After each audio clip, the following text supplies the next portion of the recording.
Morning ladies and gentlemen, I'm back at A&M Motorcycles in Letchworth, Hertfordshire, and today, slightly different, Royal Enfield Interceptor 650. It's a stunning looking thing, isn't it?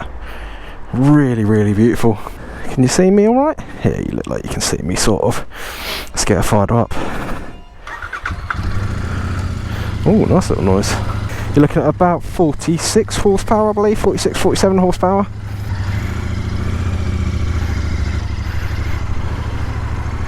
Right, I got my cameraman here.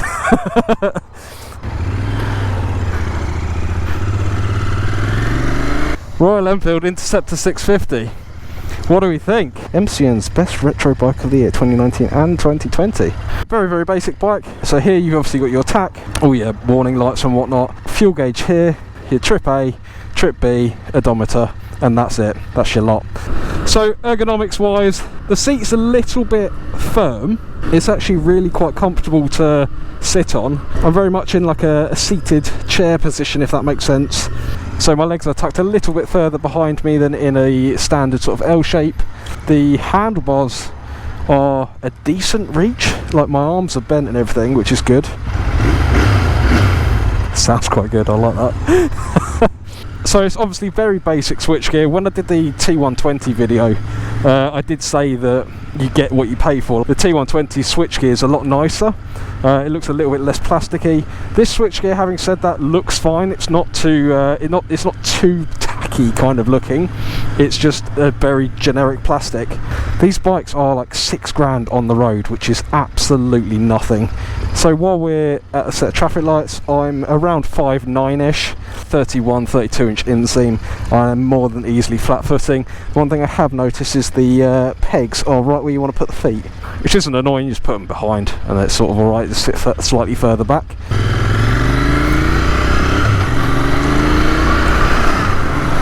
Do you know what, like the Himalayan or Himalayan, however you want to say it, the gearbox is very nice. It's very smooth. It's a very relaxed bike to ride. I don't feel the need to go quick. I don't feel the need to ride it hard or anything like that. I'm just quite happy poodling along. The lamp company, I wonder what they make. Right, we are coming up here to a national restriction sign. So what I'll do is I'll drop it down to like third. 50, 60, 70. Yeah, it's got loads more to give. Loads more. And let's give the brakes a try.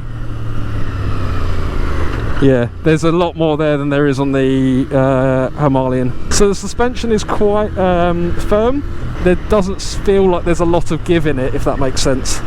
This road's obviously quite rough, and you'll probably have to see on George's camera it is bouncy. I am bouncing a lot.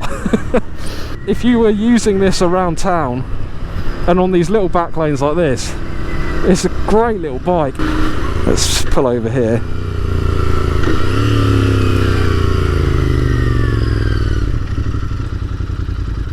Where's neutral?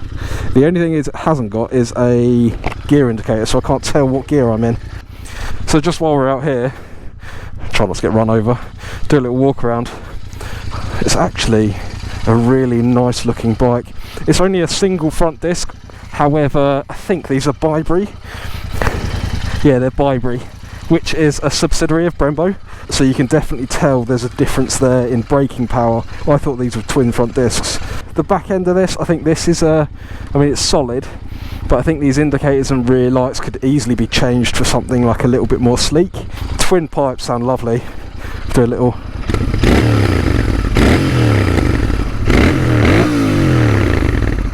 Hello. Lift up to the corner. Yeah. Pillion test. Yeah. Let's see what this is like, shall we? I bet it really good. It's actually fine. It feels completely normal. I can feel George's member pushing against me. It obviously feels heavier because you've got 100 kilos of George on the back. It handled it completely fine. The rear suspension did hold itself quite nicely. Obviously there's nothing like traction control on here. You've got ABS as standard because it's a Euro 5 bike, so you have to. As a second bike, say you commute and you've got your NC750X or whatever you've got as your commuter, and you wanted something just really nice little bike to poodle around in towns, something like this would be ideal, you know, like really would be ideal.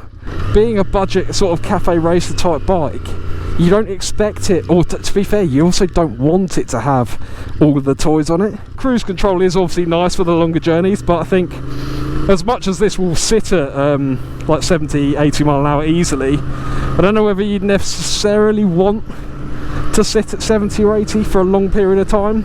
You could do some relatively well, cheap custom bits to it, like the bar end mirrors, like tidying up that rear end, and I think it'd look, well, quite frankly, lovely. And I mean, it already looks really nice, so you've got a very good starting point for any customization. It's the same thing with a Himalayan or Himalayan, whatever you want to call it. I know it's pronounced differently in different parts of the world. I thought at 25 horsepower was going to be lackluster and struggling to sit at speed.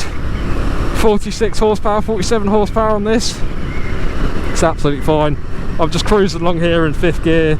I suppose the nearest competitor to this, power-wise and everything, would be the T100 from Triumph, which I think is about 7 or 8 grand on the road. So you're saving 2 or 3 grand. The fit and finish on the Triumphs are slightly nicer. There's just a little bit more, I don't know, finesse, I guess. But for a bike that's 6 grand on the road, or 6 and a bit grand on the road, there's no qualms about how good it is. So this is a national restriction road. There's 40, there's 50, and this is not pinned by any means. This is just cruising. 70 mile an hour, more than easy enough. Obviously I'm in the wind, it's a naked bike, or a completely naked bike. There is loads more to give. Look at that, I've got absolutely ample.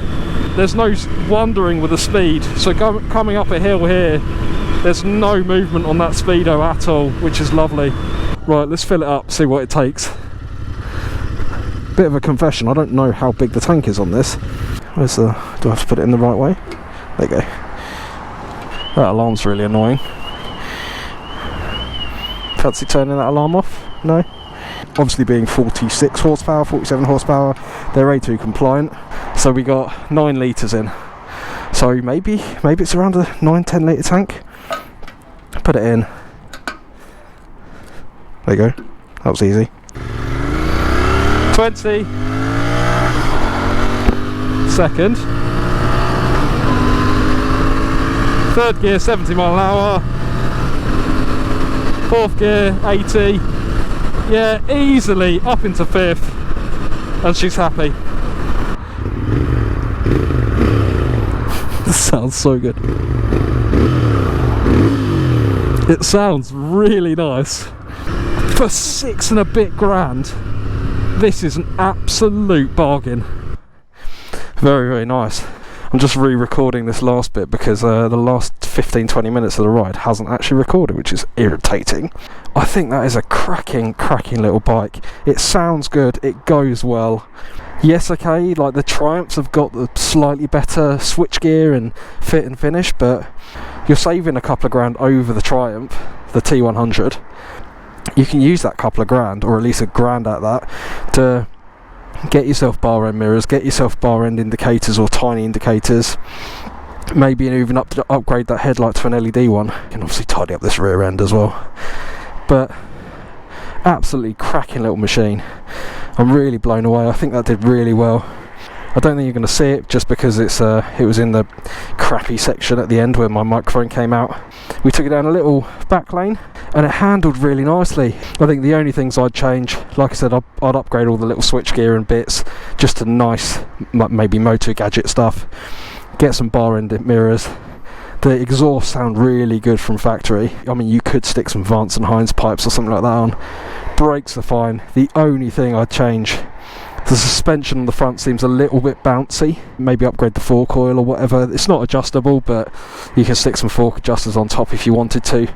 The rear is preload adjustable, but that was fine, to be fair, so you could dial that down if you found it a little bit too solid. So yeah, thank you very much for joining me. I think that was a cracking little bike. Let me know what you think in the comments, and I will see you in the next video. Like and subscribe and ring that bell.